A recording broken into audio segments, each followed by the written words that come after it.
Go ahead. Thank you. Hi, I'm Andrea Turner. I'm from the University of Bristol in the UK, and yet this is my presentation, which is a bid for the longest title at the convention this year. So I'm going to be talking about how to use medicine audits to integrate into herd health management, specifically with the aim of reducing the highest priority critically important antimicrobial use, whilst still improving production and health and welfare. So as a summary, I'm just going to start with an introduction to identify and define what the highest priority critically important antimicrobials are, and then speak a bit about how medicine audits and herd health planning can be used together to change antimicrobial prescribing practices on farms. I'm going to do that through a case study of the practice that I work in at the University of Bristol, and then a little bit about how we assess the impacts of those changes that we made within our own practice and the health and production parameters on the farms, and then some conclusions at the end. So first of all, just an introduction to this kind of case study, and that's that it's based at Langford Vets, which is a commercial practice run out of the University of Bristol, a teaching practice, and it's set, as you can see, down here in the southwest of England. And in about 2010, the farm team decided that they wanted to work towards more responsible prescribing practice. And to that end, they focused specifically on the highest priority critically important antimicrobials. And as has already been defined by various other speakers, these have been listed by the World Health Organization as well as the European Medicines Agency, and the definition of which is here, which is they are antimicrobials for which the risk to public health from veterinary use is only acceptable provided that specific restrictions are placed on their use. And specifically, we're talking here about the fluoroquinolones, third and fourth generation cephalosporins, and most recently colistin, although colistins weren't used in any of the farms in this study. So within our practice, we decided to achieve the reduction in these antimicrobials by making specific prescribing changes and policy changes. It was decided at the time within the practice that we could just stop the use of fluoroquinolones. They weren't really required within our prescribing practice, and that was done pretty early on. Fourth generation cephalosporins were primarily being used on our farms as intramammary preparations, and they were switched in favour of things including penicillins and aminoglycoside combinations. The third generation cephalosporins were primarily used as systemic antibiotics, and they were substituted with first generation cephalosporins or aminopenicillins for like uses. And so this is just to give you an idea of the timeline that we worked along here. So this started in about 2010. We decided to make these changes alongside and with our farmers rather than a top-down approach by vets just saying you can't have these antibiotics anymore. We wanted to work with our farmers to help them to understand why we were making these changes and make farm-appropriate changes. So we worked with active herd health planning with our farmers, those that had herd health plans as a tick box exercise every year. We made it into more of a constructive and appropriate action that we were doing with them. We introduced these prescribing changes initially on just some specific farms so that we could kind of judge how that was working out for the farms, what was working well, what wasn't working so well before we rolled it out across the practice. And like I said, we stopped using fluoroquinolones very early on in this process.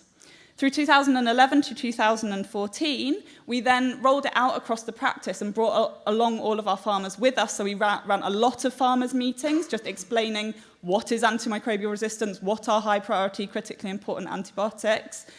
And we also introduced the idea of medicine auditing, and I'll talk a little bit more about that in a minute. And during this time, we were really focusing on reducing the use of the third and fourth generation cephalosporins. And then up to 2015, when we'd been doing these medicine audits, and so we had an amount of data that we could then start to doing some analysis on, and I'll be presenting that to you in a little bit. So what do I mean by medicine auditing? Well, audit is a scary and horrible word, so sometimes I actually refer to these as medicine reviews with my farmers. And so, as has already been mentioned here by the keynote speaker and Kristen earlier, in order to, when you're changing something, you really need to be able to monitor it to see and appreciate those changes. And so we started off by thinking, how can we measure and monitor antimicrobial use?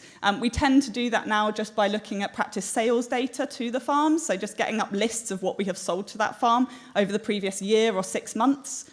And then again, we really use this as a farmer-led approach. So we'll present them with their antimicrobial or medicines use data, and then get the farmer to tell us what are their concerns, what are they picking out on that, where is their biggest spend and their biggest concern, and then we'll work with them on their own priorities. So we then enable the farmers to problem solve on their own farms and pick out some actions that they want to implement on their own farm. We'll then implement those actions, and then later on we'll come back and assess the impact by doing further measuring and monitoring, often at another yearly herd health review, where we do another medicines review, but that can happen much more frequently, quarterly or the like. So that, altogether, is what we'd refer to as a medicines audit, or a medicines review sometimes now with the farmers. And actually, as a happy kind of aside, we realised that whilst our main intention of doing these medicines audits was to try and reduce the use of the critically important antimicrobials, actually medicines auditing fits into a lot of herd health management, and it's a really great tool to use as your foot in the door to start these conversations with farmers.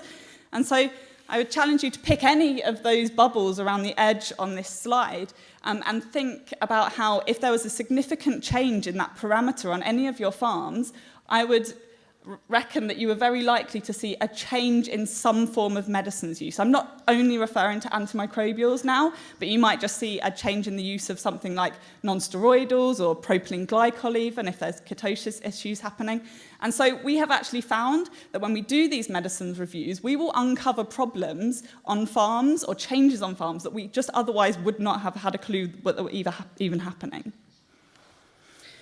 So we made these changes, and so then at 2015 we had some measurable results to go back and look at, and I'll present some of those to you. And what I'm going to present now is actually work that data that I analysed from 7 dairy farms within our practice. So those that had some reasonable data for me to look at, such as milk recording and fertility events. The data collection was done, like I said, mostly through medicine sales data out of the practice. Also, collecting animal numbers is always a challenge, but I used the British Cattle Movement Service records and TB testing sheets. Being in the southwest of England, there are a lot of TB testing sheets available to us. And that allowed us to calculate things like total milligrams, as well as other metrics like animal daily doses, as has already been discussed earlier in an earlier session. Today, it's important to look at different metrics. So this graph along the x-axis shows the different years of the study, and up the y-axis shows the total kilograms or milligrams of high-priority, critically important antimicrobial use. Each of the different coloured blocks is a different farm in the study, and the main take-home message is that we reduced the critically important antimicrobial use on these 7 dairies to nothing in 2015. Again, this is just a case in point with this particular data to show that different metrics will tell a different story. So again, the critically important antimicrobials defined in orange here, in this graph represented as total milligrams being sold to the farm. And so you could look at that data and think, well, why are we even bothering? We're not really selling much critically important antimicrobials to these farms in the first place. Whereas actually this graph shows that by doses, almost 40% of the doses of antimicrobials that were being used or sold to these farms was critically important antimicrobials. So again, analysing this data in different ways tells a more rounded story. So for those of you, and obviously farmers and vets alike, have concerns that changing antimicrobial prescribing might affect health, production and welfare parameters.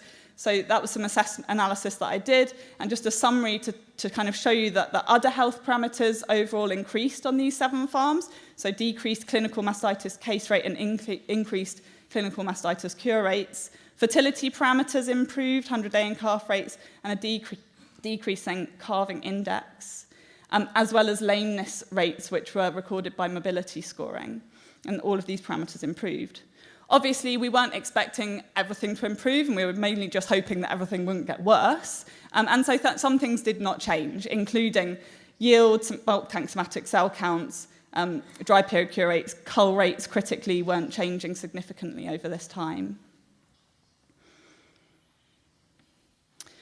So to conclude, just as a case study from our practice, we found that it is when we're using the medicine audits to guide our herd health planning strategies with our farmers, it was possible to keep farmers on board with the whole process. And it was possible to reduce the use of these critically important antimicrobials alongside improving animal health, welfare and production. And just to say, this is particularly pertinent in the UK at the moment, because while many of the larger supermarkets, some of those listed, other UK supermarkets are available, listed on the left there, they were already asking many of our producers to be assessing and reducing the use of critically important antimicrobials being used on these farms, and to do medicines assessments with their vets. But more recently, in June of this year, the Red Tractor Farm Assurance Scheme, which is the biggest farm assurance scheme within the UK, also introduced a measure that farmers on this farm assurance scheme should be trying to reduce the use of critically important antimicrobials and doing yearly medicines assessment with their vets. And so I'd encourage the British vets among you in the room, but as well as all vets that are looking to do medicine audits with their farmers, that it can be used not just as a tick box exercise, but a really crucial part of herd health planning and a really useful way to engage your farmers. So again, the conclusions being that within our practice, we found that there really wasn't a justification for the first line use of high priority critically important antimicrobials, that medicines audits or medicines reviews can really engage farmers into medicines use and thinking about how that integrates with their herd health and their herd health planning. And that when those two things are done together in conjunction, the health and production can be improved alongside the reduced or even the cessation of the use of these high priority critically important antimicrobials. And that concludes my talk to you today, so thank you very much for listening.